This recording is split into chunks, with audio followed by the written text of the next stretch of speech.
선진화 시민행동 상임대표께서 격려의 말씀을 해주시겠습니다.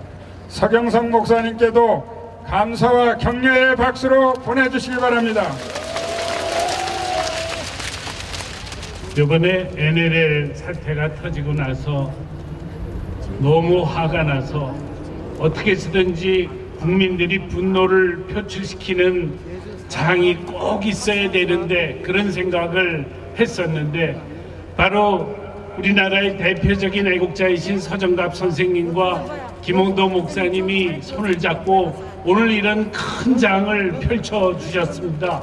그래서 그 두 분에게 진심으로 감사를 드립니다.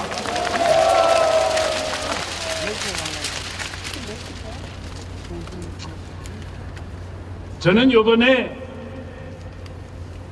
남북 정상회담 대화록이 반드시 공개되어야 된다고 생각을 합니다.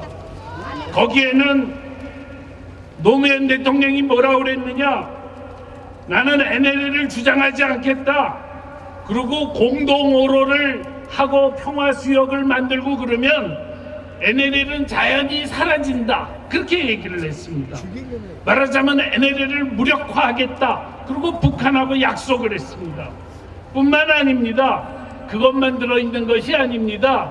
북한 김정은에게 뭐라 그랬냐면 내가 북한 핵이 정당하다라는 것을 사방을 다니면서 지금 변호하고 있으니 당신이 나 좀 도와달라 이런 얘기를 했습니다.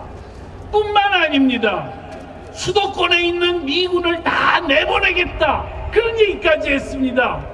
도대체 일국의 대통령이 적장과 만나서 반역 음모를 했습니다.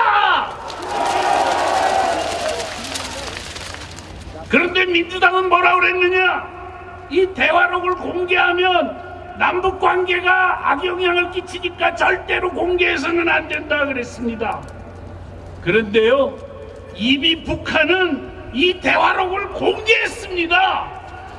박근혜 후보가 NLL을 지키는 선에서 14선언을 논의하겠다 그랬더니 북한이 뭐라고 그랬느냐?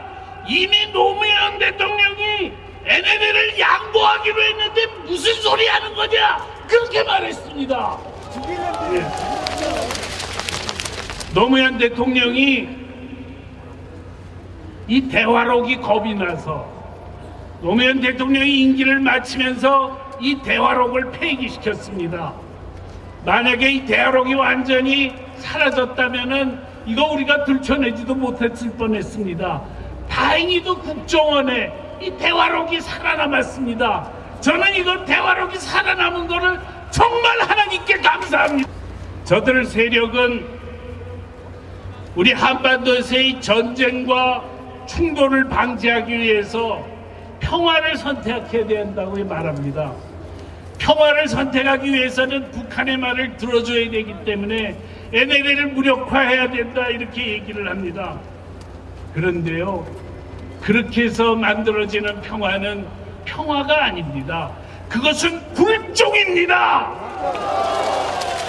계속 우리가 그런 식으로 북한하고 관계를 맺으면 우리는 계속 북한에 끌려다니다가 북한은 수 틀리면은 한 방씩 우리를 때릴 것입니다. 여러분, 노무현 대통령이 그동안 평화를 위해서 열심히 노력했다고 그랬습니다. 그런데 그 평화는 어떤 평화냐? 제가 보기에는 사이비 평화입니다. 이명박 정권이 북한 인권에 대해서 한마디 하니까 그대로 깨져버린 평화입니다. 아니 어떻게 인권 문제를 우리가 말하는 순간 깨지는 평화, 그게 무슨 평화입니까?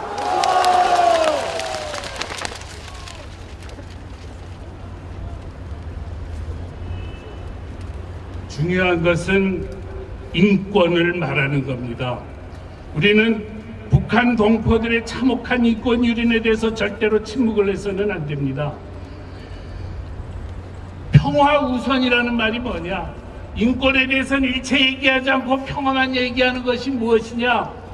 그거는 남한의 생명과 재산과 안전을 북한의 인권을 외면하는 대가로 북의 김정은에게 보장받겠다는 생각입니다. 그거야말로 이기적인 태도입니다. 저는 기독교인으로서 절대로 그런 이기적인 태도를 취할 수가 없습니다. 우리가 대가를 지불하는 한이 있더라도 우리는 우리 동족의 고통을 외면해서는 안 됩니다. 여러분, 우리가 북한 인권을 얘기하고 북한 주민의 고통을 얘기하는 것은 우리가 편하겠다고 얘기하는 거 아닙니다. 왜 천안함 사건, 연평도 사건이 터졌느냐? 우리가 북한에 대해서 말하기 시작했기 때문입니다. 여러분, 우리가 당당한 인간으로 살아가려면, 존엄을 가진 떳떳한 인간으로 살아가려면, 동족의 고통과 아픔에 대해서 말하면서 살려면 우리는 대가를 치를 각오를 해야 됩니다. 뿐만 아닙니다. 평화는 어떻게 지켜지느냐? 안보를 튼튼히 하지 않으면 평화를 지켜질 수가 없습니다. 전쟁 치를 각오를 해야만 평화를 지킬 수가 있습니다. 여러분, 60년대 케네디 대통령으로부터 우리가 배워야 됩니다. 프루시초프가 큐바의 미사일 기지를 건설하는 것을 알고 나서는 미국 해군이 미사일 장비를 실은 상선을 포위했습니다. 저는 그때 중학교 3학년이었는데요. 라디오 방송에서 3차 대전 터진다고 그랬습니다. 케네디 대통령은 3차 대전이 터질 걸 각오하고 국토를 방위했습니다. 그랬기 때문에 오늘날 미국의 번영이 있었습니다.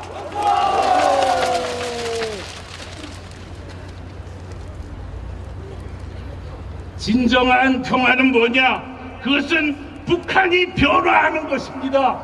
북핵을 폐기하고 개혁개방을 하고 북한 인권을 개선하고 국제사회와 공조해서 당근과 채찍 정책을 쓰면서 그렇게 해서 북한을 변화시킬 때만, 그때만 평화가 우리에게 올 수 있습니다.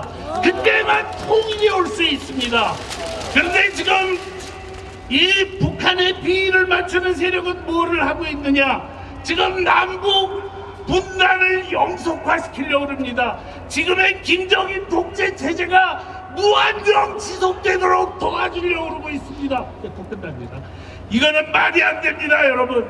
아니, 여태까지 67년 동안 북한 동포들이 그 참혹한 수령 독재 지하에서 고통을 당했는데, 아니, 이래서 20대 젊은 김정은이가 다시 정권을 잡았으니 그러면 앞으로 50년 동안 더 북한이 독재 지하에서 고통을 겪어야 됩니까? 이건 아닙니다. 여러분, 우리 애국 시민의 힘으로 나라를 지킵시다. 감사합니다.